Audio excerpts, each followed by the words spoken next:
My name is Abe Mohammadian. I got a question about you and Scott Mosier. Yes. What's a little history about your relationship, where you met him, and the dynamic that's followed through with the 5 movies? My history with Mosier. I went to Vancouver Film School in British Columbia because it was a quick tech program.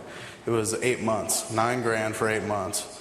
And at the end, they don't give you a degree, you get a certificate that says essentially you finished this program, which is about as useful as a degree. You'll find out.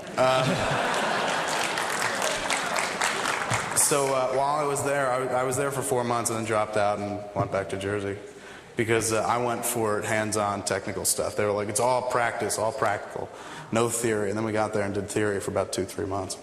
So I said, fuck it, I don't need some Canadian dude telling me what Demi was trying to say with Silence of the Lambs, you know. So I stuck around for a little bit, but during that time, I met Mosier. Mosier, the first day that I went to class, and we had one class, 25 people, and we, went through every class together. They do it, they bring in a new bunch, I think every 4 months or something like that. So Mosier was a guy in a class that I was like, look at this motherfucker, he's a pretty boy. Because he had like this real 90210 dude going on. He had a real Luke Perry thing going on. And he came in a leather jacket, like a motorcycle hood, but like a good-looking motorcycle hood, like the motorcycle hood with a heart of gold, whose mom died. And he's just really misunderstood. And he'll probably hook up with Brenda before the season's out. That was my first take on Mosier. And Mosier said that his first take on me was like, look at the blowhard asshole. So we didn't really like each other, didn't speak for a while, and then we kind of got thrown together on this project. And turns out we had a similar sense of humor. And we joked about calling our production company for this little project, Post Party at Spago's. And we both got it, and nobody else in class did. So I was like, all right, I want to hang out with this guy, because he gets the obscure bad references. And we just started hanging out more and more. And that's kind of where our friendship built. And when I left, when I told him, I was like, I'm not going to stick around here. Because I think if I get out now, before the 4-month mark, I get to walk with $5,000 out of the tuition. So I said, I'm going to take my $5,000 and go put it in a movie. And I said, I'm going to go home and start writing. But he wanted to stay and finish the course because his parents would be proud and shit like that. And I didn't care about my parents. My parents were like, look, we know that you're a failure. If you drop out, it's fine. So I did.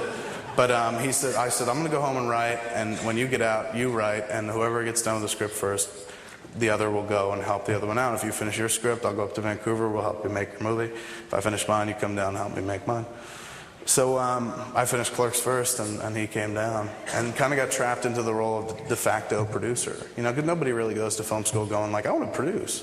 Like everyone wants to be a filmmaker. My job is kind of the dream job. Like I get to write, fucking Jay and Silent Bob run into a wall. And then I hand it to him. I'm like, figure it out. And he's like, all right, well, it's going to cost about this much, and we have to hire this many people, and blah, blah, blah. So his job is the tough job, particularly on Chasing Amy. His head almost fucking exploded because we were trying to make that movie for $200,000, $250,000 actually.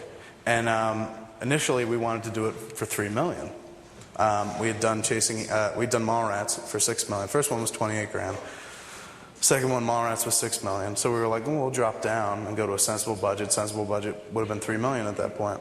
But we pitched the movie to Miramax, gave them the script, and they're like, this is great. Who do you want to put in it? And I was like, I wrote it for 3 friends of mine, Ben Affleck, Jason Lee, Joey Lauren Adams. And the exec at Miramax was like, oh, no, we can't go that way. We have to put celebrities in it. We were thinking like Drew Barrymore, Jon Stewart, David Schwimmer.